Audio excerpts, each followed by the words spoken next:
Hi, I'm Sebastian, I'm Sam. and here we are today with Jason Moran. Hi, Jason, how are you? I'm well. How are you? I'm pretty good, thank you. Doing good as well. We're interested in knowing more about your childhood. How did Houston shape your life? Well, Houston is in Texas, one, and that, it's a different part of America.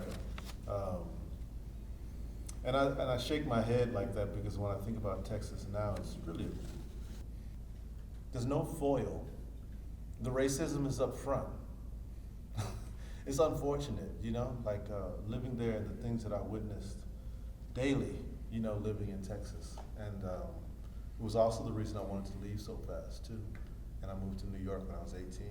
And so I have been the lone brother to move out of Texas.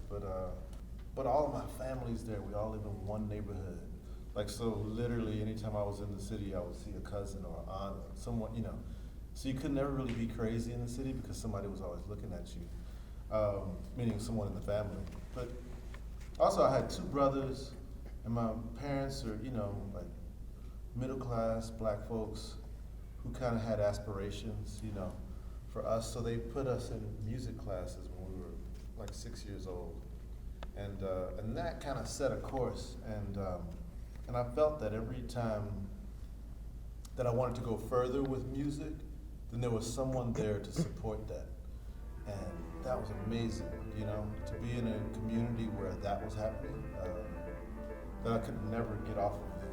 Even the moments when I wanted to quit music, no one in the community let me do that. And that part was remarkable in hindsight when I think about it, because that's not necessarily the case everywhere, Did you have any setbacks in the creation of the installation? What were some things that you had to troubleshoot through, or things that you had to problem solve around? I couldn't give you any stories about setbacks because I had a lot of support to get these created, and I worked with the fabricating team in Brooklyn that really helped hammer nails. I play piano. I am not sawing, but I'm designing. So it's a real kind of another collaboration with fabricators to get these things done. Many of the works in your exhibition here at the ICA are collaborations. I'm interested about hearing about your collaboration with Stan Douglas. It was fun to do. So Stan Douglas is a very specific kind of artist. And when I say specific kind of artist, he's into the specifics mostly. He's really into that, and that will define what the product becomes. And so he was obsessed with this idea of this very famous trumpeter named Miles Davis. And what if Miles Davis decided to make another kind of record in one vein rather than veer, as he did in the 70s? And so he wanted to kind of make a fictional Miles Davis record, though there's nobody playing trumpet in that video. Mm-hmm.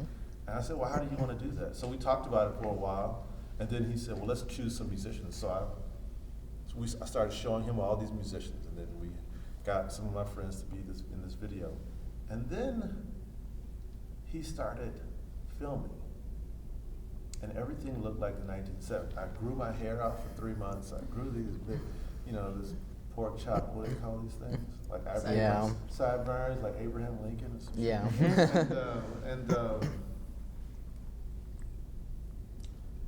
I'm talking about the process of it because I thought that was what made sense to me, So I kind of led the band. We made up these songs, and then he then takes the work, because I think for him, the work is not it's not one-dimensional or two-dimensional. He thinks of video as something that can be kind of, morph and become something else. And songs that didn't have anything to do with each other, now they're in the same song, and that's a new song. And then take that one, and so now it's a 6-hour video, right? So he just kept cutting the thing together. It's not what we did. We didn't play for 6 hours. Yeah. But he wanted to make this thing which was about the options, of pulling the ideas together. And to watch him do that as a process, I'm a huge fan of how he works, because that's not the only thing he's done like that. He has videos that you never see the full video because it keeps doing the options.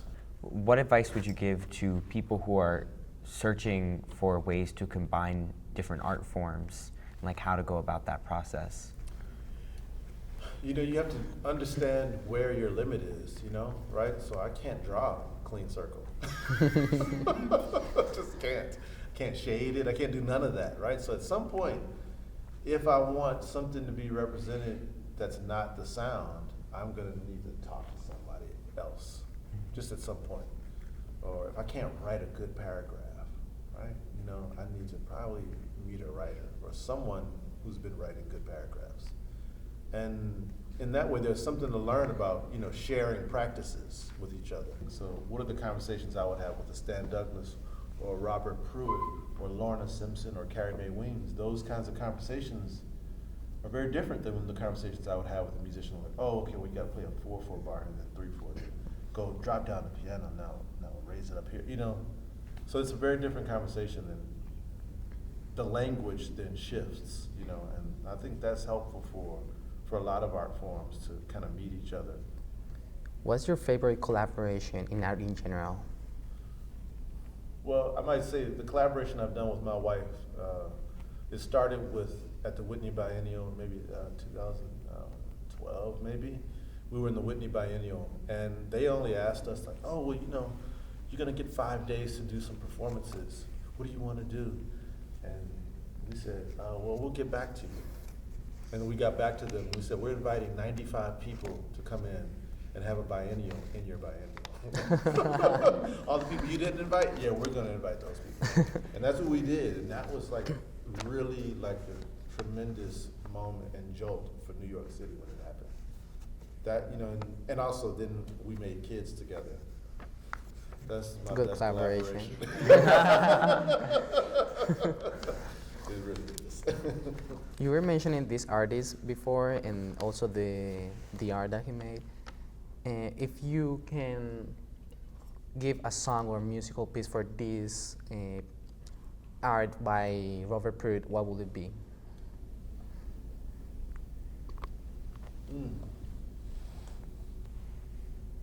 There's one woman who's able to play music as fierce as how she looks right there.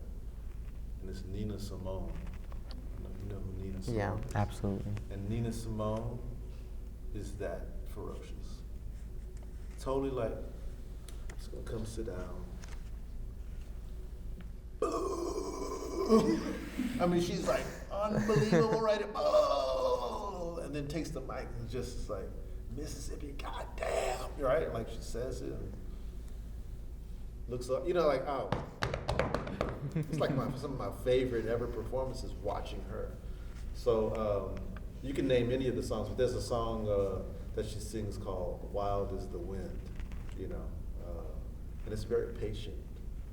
You know, it's not like this, but it's just if you hear it, it won't look like her, but it might be what's in her mind. Though, you know. We have a bunch of kind of like lightning round style questions for you, so we're just going to go through them as quickly as possible. Okay, first, what's your favorite place to eat? My mother's house. Difficult one, but if you had to choose one art form, which one would it be? Music. If you could teleport to a place other than the ICA, where would it be?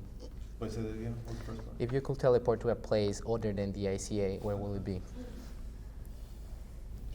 My house in New York. Dogs or cats? Dogs. I'm with you. How did you learn to skate? How did I learn to skate? My older brother. Yeah. If you were stranded on an island, what are 3 things that you would bring with you? A piano. That's like my wife, right? Yeah, yeah. Okay, I can say that. My kids are fine, right? Yeah, yeah, they can all come. All right. Thank you so much for answering our Thanks. questions. That was Jason Moran. Yes, Thank you. Thank you. Thank you, Jason.